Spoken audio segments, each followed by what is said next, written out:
When someone tells me they don't understand Gen Z or millennials, I only ask them one question. How many books or how much research have you done on understanding them? Because here's what I've learned after 20 years of corporate training and being humbled by my own Gen Z kid. The problem is almost never the generation.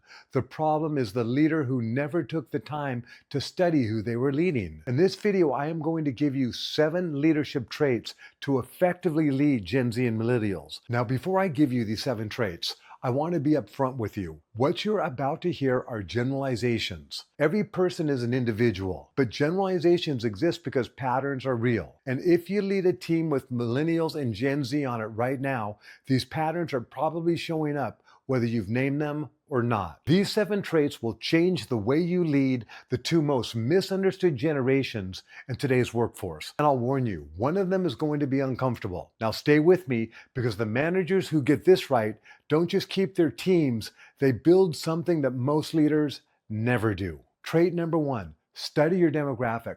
I teach salespeople that the critical nature of understanding your demographic is everything. Leadership is no different.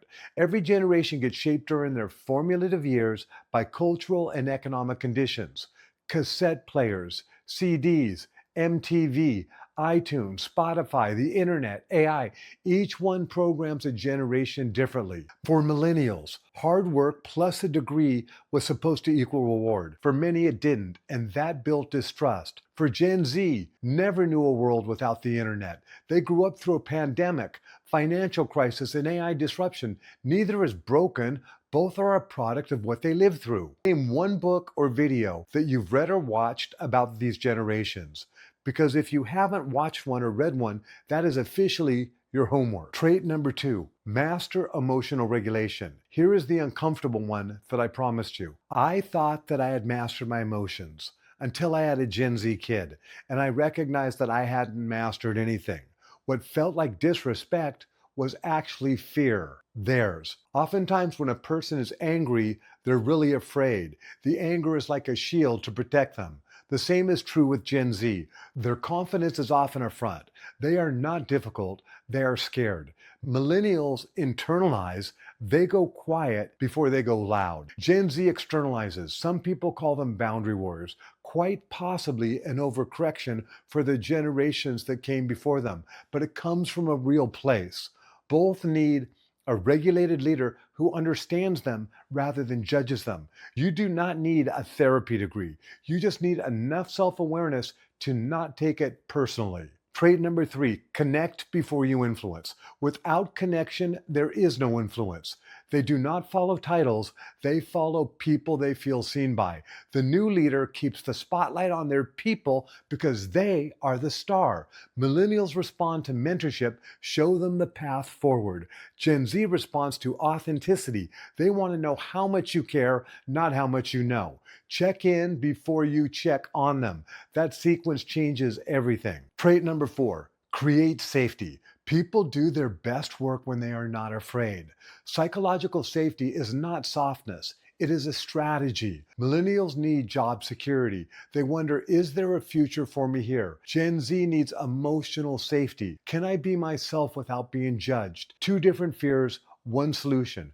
Create safety and both will perform. Trait number 5, bring the best out of people. When you hire a Gen Z, you hire a unique person with dreams, fears, quirks, and ambitions. Your job is not to judge the package. Your job is to develop what's inside of it. Unconditional acceptance is the environment where people become who they are capable of being. Millennials want a clear development path. Hustle warriors who need to know the hustle is going somewhere. Gen Z wants ownership and purpose. Give them a project they own and watch what happens. Am I developing this person, or am I just managing their output? Trait number 6, lead with clear vision. Nobody wants to follow a leader that doesn't know where they're going.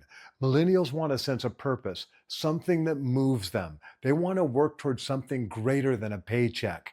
Gen Z's loyalty is to a cause, not to a company. When your vision aligns with their mission, they are all in. Millennials ask, where is this going and is there a place for me? Gen Z asks, what does this matter if it does not align with who I am? Same trait, different conversation. Know which one you're having. Trait number 7, low attrition and high trust. Look at who stays. Listen to how people talk when somebody leaves the room. High turnover is not a Gen Z problem, it's a leadership problem. Gen Z is loyal to the cause. Build the cause and they stay. Millennials push through hard times if they trust the leadership. Break that trust once and they leave quietly. Consider giving your team flex time. If the results are there, give them the flexibility that they need. Inflexibility with people who earn your trust is a fast way to lose them. Low attrition is the compounding result of doing all 6 of these things on the list. High trust buys everything else: performance, loyalty, and referrals. Here is what I know after 20,000 hours in training rooms and being humbled by my own kid. The generations are not the problem. The study is the problem. The emotional regulation is the problem. The lack of connection is the problem. And every single one of those is fixable if you are willing to do the work. Gen Z and millennials are not fragile. They are not your enemy. They are the future. And the leaders who figure that out early are going to build something that outlasts all of us. If this hit home, drop a comment below and tell me which trait you're working on right now. And if you know a manager who needs to hear this, send it to them today. This might be the most important leadership move you make this week. We are not here to avoid pressure. We are here to embrace it, to optimize it, to let the pressure do what it has always done: turn snowflakes into diamonds.